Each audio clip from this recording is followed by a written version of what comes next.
Troubleshooting validation errors in hierarchy import. After completing the hierarchy upload, the file is validated before it is imported. If the file has one or more errors, you will receive a message, "Import cannot proceed." This example displays type field is required. Select OK.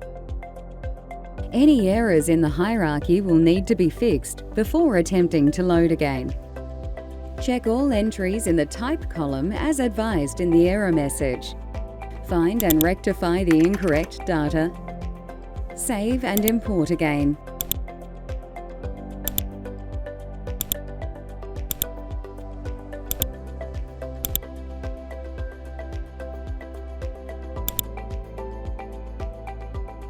The most common errors received are value is not valid, type, and type field is required.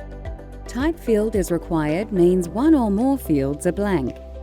Fields must contain either cost center, account, or service.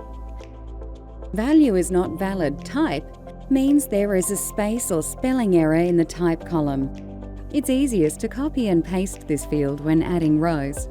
Fields must contain either cost center, account, or service.